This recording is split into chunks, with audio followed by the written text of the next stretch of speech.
Hello, everybody, and welcome to my channel, Jesus and Coffee Conversations. Thank you for joining me today. Welcome to my channel. I am super excited to be able to do another video for you guys. It's Saturday, March 4th, and it is extremely gorgeous outside. The weather is nice and comfortable, and I'm ready for the spring. If you can see here, I have my pop of color going on, and I'll make sure to tell you guys all about this at the end of the video. I have started a new thing now where I am having Bible studies about women of the Bible. And when I first started Jesus and Coffee Conversations, the Holy Spirit was telling me that He wanted it to be a channel for women and young girls. And honestly, I think it's because there's just not a lot of godly, solid role models out here for them. And it's time for women of God to start standing up and speaking up and teaching other women and young girls how to carry themselves. Because like I said, we don't really see a lot of positive role models in that aspect, which is why the world a lot of times is why it is the way that it is. So I started this Bible study series where I am going to be talking about women from the Bible, and I'm basically going to be talking about their character traits, because as godly women, it's important that we have specific character traits, and then it's a way for us to evaluate our character and really say, okay, am I possessing the character traits of, Ruth? Am I possessing the character traits of the Proverbs 31 woman who I talked about last week? If you missed it, I have it pop up so that you can go watch that after this video. And then, of course, there are character traits that we do not need to have as women of God. So I'm going to get into all of that, okay? So I have a couple of women that I'm going to be talking about. Today, I am going to be focusing on Ruth. I am not going to read the book of Ruth. I'm just going to talk about her character traits and then go to scripture so you can see where I got those character traits from. And Ruth is somebody that a lot of people, when I say people, women aspire to be like, because they see her and Boaz's story as like a love story and a story about marriage. So you hear a lot of women saying that, they want a Boaz and they want to be, like Ruth, and want the Ruth and Boaz type of, love and relationship. While their relationship, of course, is definitely God ordained, she's deeper than just being a wife. Okay, so Ruth, her character is more than her being a wife. And so I have 5 character traits for her that I am going to get into. But I will first of all say that Ruth was a friend as well as a sister. So she's a friend, she was a friend to Naomi, her mother-in-law, and she was a sister to her sister-in-law. And I kind of feel like her and Naomi's relationship took on a relationship of friendship. It took on a relationship of sisterhood. It took on a relationship of mother-daughter, because what had happened is, I was about to say what had happened was, but what happened is, Ruth was married to she was married to one of Naomi's sons, and her sister-in-law Orpah was married to Naomi's other son. And so Naomi's husband and her 2 sons end up dying, and that left, them all widowed. And so Naomi was saying that she was going to go back to her hometown. And so Orpah and Ruth were going to go with her, but then along the way she stopped and she told them to go back to their families, because she was older, she didn't have any more sons for them, because back in those days women were dependent on men, and so she was like, I don't have any more sons, and I'm my old age, and even if I could have kids, you're not going to be waiting around for them to grow up so that you can marry them. So she was like, go back to your families. Orpah turned and went back to her hometown, but Ruth was determined to stay with her. And we see that in chapter 1, verse 14. And it says that they lift up their voice and wept again, and Orpah kissed her mother-in-law, but Ruth clave unto her. So Ruth, we see, is loyal. She was determined to stay with her mother-in-law. And I don't know how many women today would be like, oh yeah, I'm gonna stay with my mother-in-law, right? They probably can't wait to get away from the mother-in-law. But Ruth, was like, no, where you go, I'm going to go. Your God is going to be my God. Like, you're stuck with me. Basically, I am your daughter now. And so she went with Naomi back to Naomi's hometown. So the character trait that a lot of godly women have and should have is loyalty. It's important that you are a loyal woman. You're a loyal person. Because that helps people trust you. It lets, God be able to trust you with more. Because he knows that you will be loyal to him. And, in the book of Hosea, I think it is, where God has him marry a prostitute, it was to show how we treat God. So when we get saved and we're born again, we enter into a covenant with God. We're in a relationship with God. And we so easily turn away from God and cheat on him with other lowercase gods.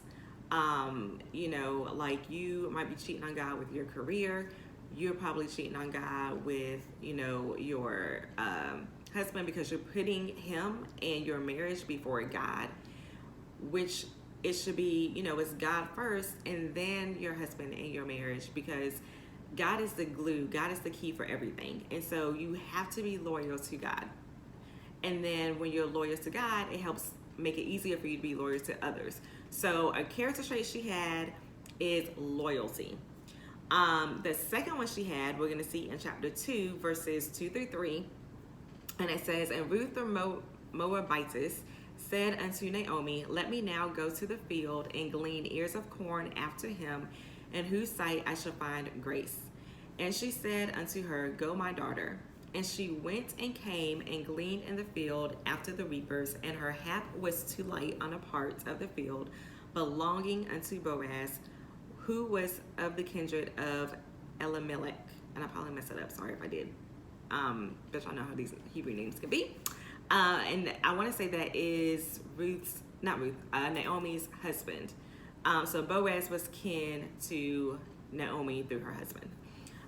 So in chapter 2, verses 2 and 3, it shows that Ruth is hardworking. So she goes back to her mother-in-law's hometown.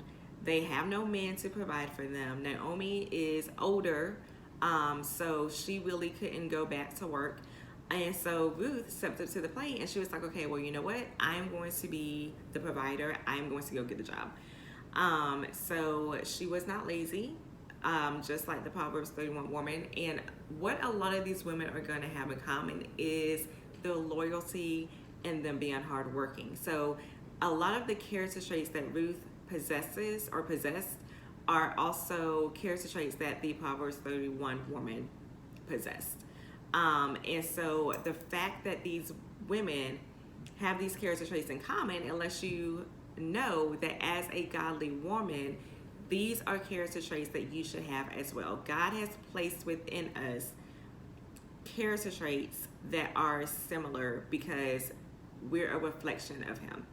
So Ruth was hardworking. She was not lazy. She went to work in the field, and she,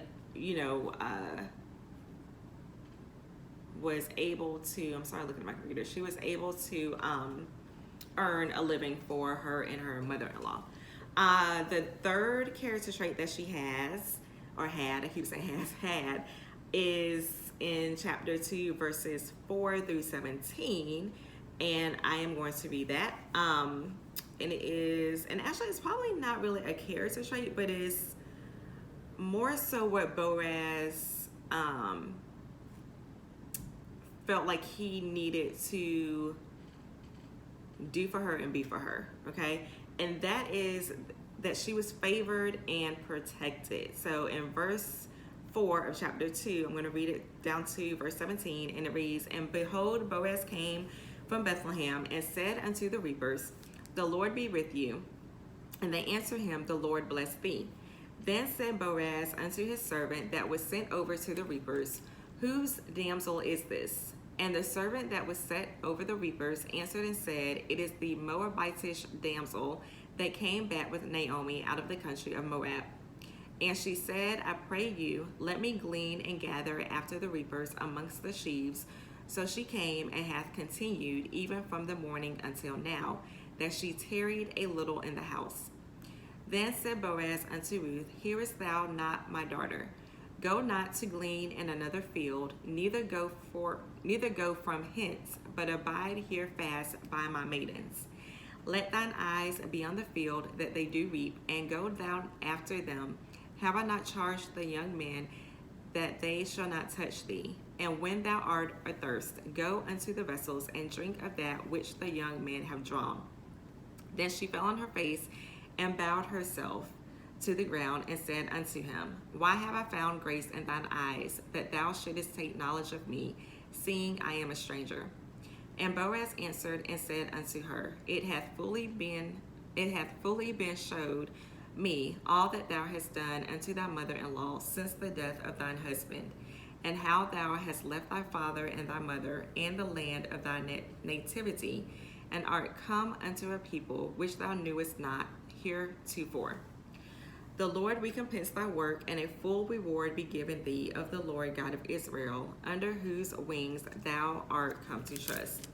Then she said, Let me find favor in thy sight, my Lord, for that thou hast comforted me, and for that thou hast spoken friendly unto thine handmaid, though I be not like unto one of thy handmaidens. And verse 14, And Boaz said unto her, At mealtime come thou hither, and eat of the bread, and dip thy morsel in the vinegar. And she sat beside the reapers, and he reached her parched corn, and she did eat, and was sufficed, and left. I should have got my Living Translation, because that's a little bit easier. The King James contribute a little bit. Okay, so we see that Ruth was favored and protected. Here she is, a stranger in a land where she's a foreigner, because she is a Moabite woman. And she's in and I'm just gonna use present tense. I know she's, dead, but I keep saying, talking like she's living now. So anyway, so she was in a land that she did not know. And so she's in this field, and this is God ordained, because she could have gone to anybody's field, but she ended up in the field belonging to Boaz. And when he saw her, he was drawn to her. And it's not because, people might say, oh, well, she probably is dressing provocatively or something, because you have women that, wear certain things and men are drawn to them because men are visual. And so, they might be drawn to her body and things like that. But back in these days, women were covered up. So, there was a lot to the imagination because they were completely covered up. And so he was drawn to her. First of all, she was a beautiful woman. But there was something about her that was drawing him to her. And he, was protecting her because he was like, stay in my field where I've told the men not to mess with you, not to touch you. Whereas if she was in somebody else's field, she would not have been covered. She wouldn't have been protected. And then he favored her because he was giving her additional things.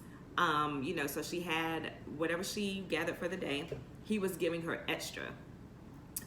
Because, it was probably also because she was kin to Naomi, but it was also because of her I want to say her character. Like, he could see her character shining through. And this is also something that is important, because when you are truly a woman or man of God, when people look at you, they can see God in you. They can see the light in you. There's something about you that's different. And it's God, right? It's the light shining through you. It's your godly character shining through you. So, he was able to see, that she was not like other women. And then I'm about to say verse. Y'all, I'm tired. So if I'm all over the place, I am so sorry. Y'all know how how it goes, right? If you've been with me for a while, you know you're used to this. Number 4, she was obedient, and we see that in chapter 3, which I'm not going to read. But basically, her mother-in-law finds out that she is in Boaz's field, and so her mother-in-law gives her specific instruction on what to do when it came to Boaz. So basically, her mother-in-law was like, look, because in those days, the responsibility for caring for the women in the family went to the next of kin. So Boaz was Naomi's next of kin through her husband. And so she was saying, well, he's going to redeem us, meaning he's going to, take care of us, provide for us. This is what she needs to do. So not Naomi, Ruth was obedient to her mother-in-law. She also was obedient to Boaz when he told her, to stay in his field, don't go to anybody else's field. Today, women would have been like, you can't tell me what to do. If I want to go to somebody else's field, I'm going to go over here to somebody else's field. So Ruth was definitely obedient. She was obedient to him, and she was obedient to her mother-in-law. And because of her obedience, she was blessed. God made sure that she was taken care of. Because, like I said, Boaz was giving her extra of what she was getting in the field. And then her mother-in-law was, telling her exactly what to do. And then she ends up actually marrying Boaz because she was obedient to what her mother-in-law told her to do. So as a godly woman, obedience is key. You first of all have to be obedient to God. That is something that takes practice. You're not going to get saved and out the gate, be like, okay, God, I'm going to do everything you tell me to do.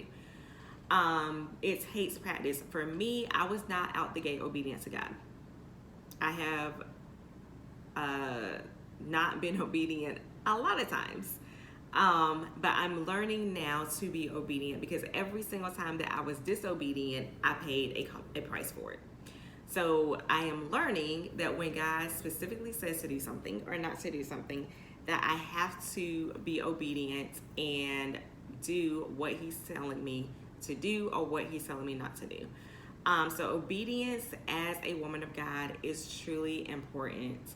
You also have to be obedient to authority. You can't go on your job and tell your boss what you're going to do or not going to do. If your boss tells you to do something, you do it. So obedience is something that you have to have. That is a character trait you have to have. And it's something that really has to be taught.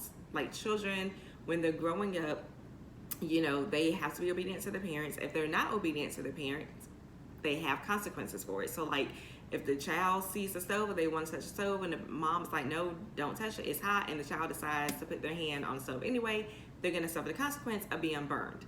So in life, obedience is something that is taught. But if you're someone who just are rebellious and you're stubborn and obedience is not your thing, you're going to have a tough life.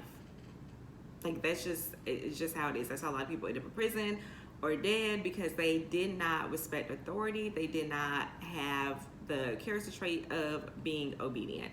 So as a woman of God, it is important that you are obedient. First of all, number 1, always be obedient to God. So you can read all about that in chapter 3. The 5th and the last character trait is she was virtuous. That's in chapter 3, verse 11. I will read that. And this is Boaz, where it says, "And now, my daughter, fear not. I will do to thee all that thou requirest." Lost my space, sorry. Requirest. "For all the city of my people doth know that thou art a virtuous woman."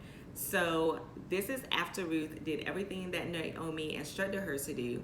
And Boaz is telling her that he's going to basically do everything that she asked him to do.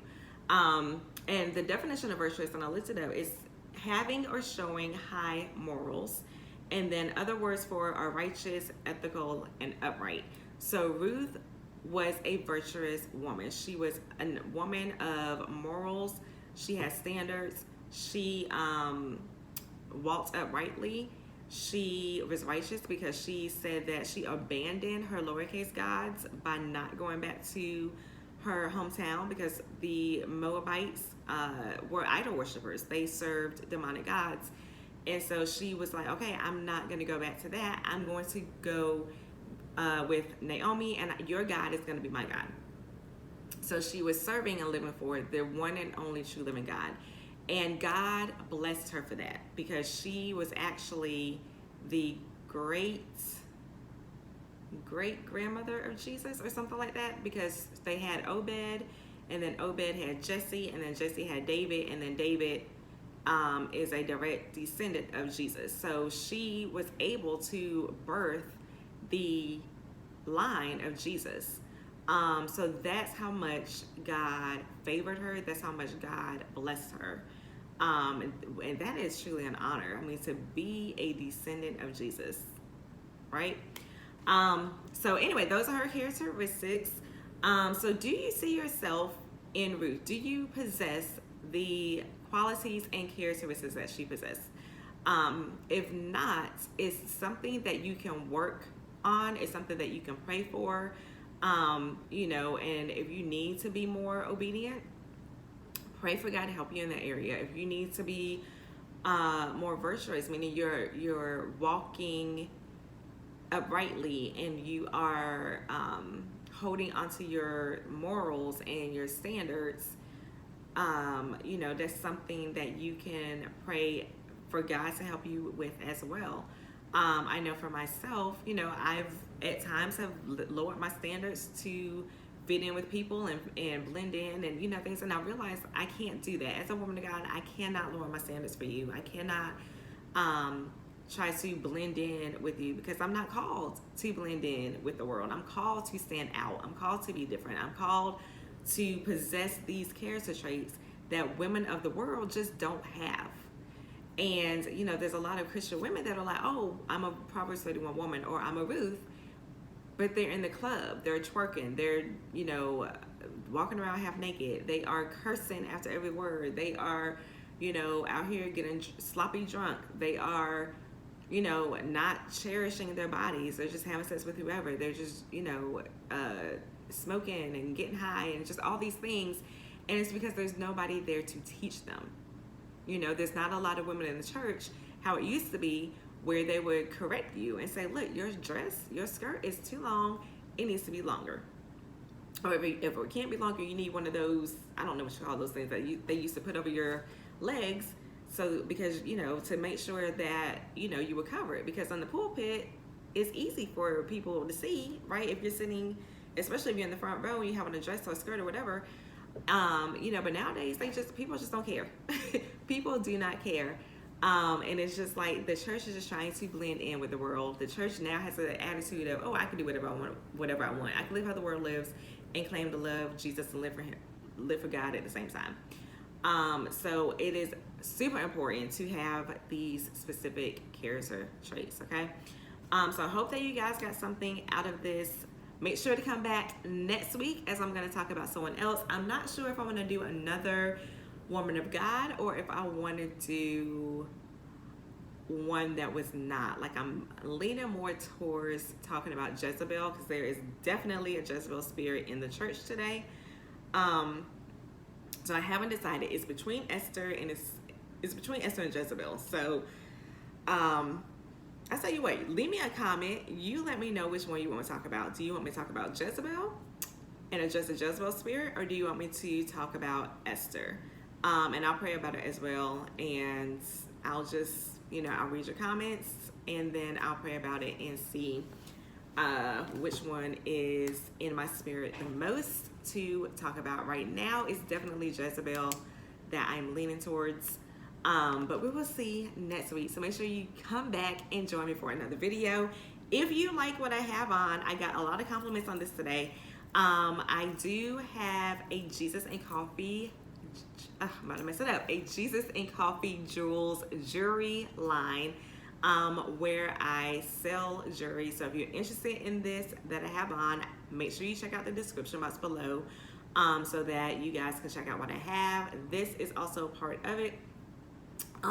So make sure that you guys check all of that out. It's amazing jewelry, amazing quality.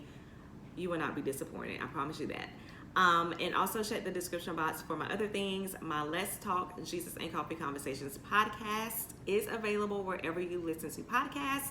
So if you have not downloaded it, go do so. I am going to be recording an episode today where I'm going to be talking about coming out from among them, and I'm going to be addressing idols and idol worship and how you can be unequally yoked with a believer, not just in terms of marriage, but just overall in general. Like, it's not just about marriage, it's about something a lot deeper. So make sure you download my podcast so that you don't miss that. Because as of right now, I do not record my podcast episodes. So the YouTube videos that you guys are seeing are just YouTube videos. These are not part of my podcast at all. So my podcast, I be talking about completely different things. So make sure you guys download that. And then of course my social media and all this stuff will be in the description box below for you all. If I was rambling all over like I am now, all over the place, I apologize for that, y'all. I am running on very little sleep. So yeah, just bear with your girl. Y'all know how it is. You know how it is. So anyway, enjoy the rest of your Saturday and your weekend, and thank you again for joining me.